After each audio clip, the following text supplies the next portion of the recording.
Si nous étudions le billet de 1 dollar américain, nous voyons la présence de la pyramide Illuminati franc-maçonne.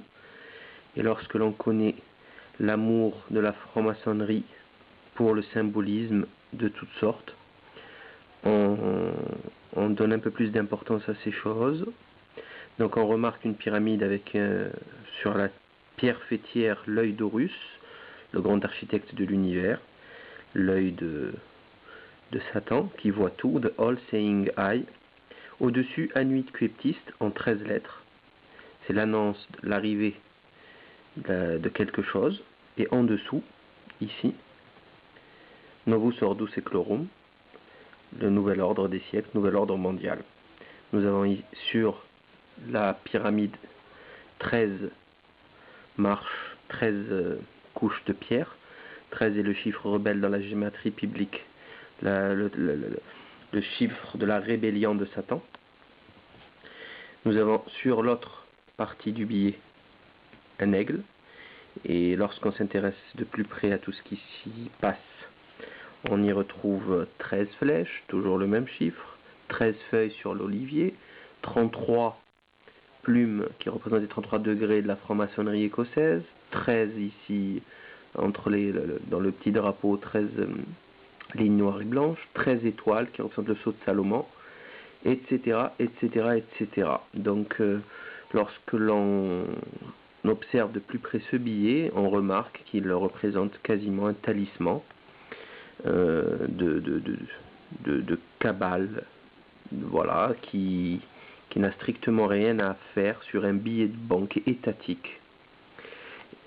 Chose plus curieuse, lorsqu'on prend les billets de 5 à 100 dollars, qu'on effectue ce pliage, on voit ici donc une tour bien dessinée. Lorsqu'on prend le billet de 10 dollars, nous voyons un début de fumée net.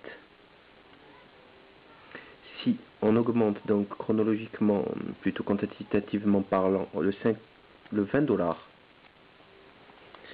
on se retrouve avec encore un peu plus de fumée qui descend. Le 50 dollars, l'écroulement des tours sur les côtés, on le voit très bien. Enfin, le 100 dollars, plus de bâtiments, il n'y a plus qu'une fumée qui monte du sol. Donc, est-ce que tout ceci est dû au hasard? Pour finir, le passeport, notre passeport, cher passeport européen, franco-européen, ou on ne sait plus. Quel est ce symbole héraldique? Ben, tout simplement, on peut lire RF ici, République française. Nous avons le faisceau des licteurs romains, d'où vient le mot fasciste, avec la hache pour appliquer la loi. Des feuilles d'olivier, feuilles de chêne, sagesse épée. Par contre, on observe ici une tête de serpent et une tête qui semble être une tête de caméléon.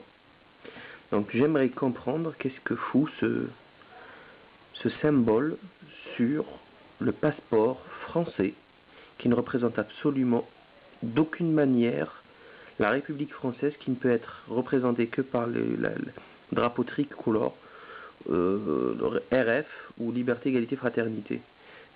Que fait cette symbolique ici?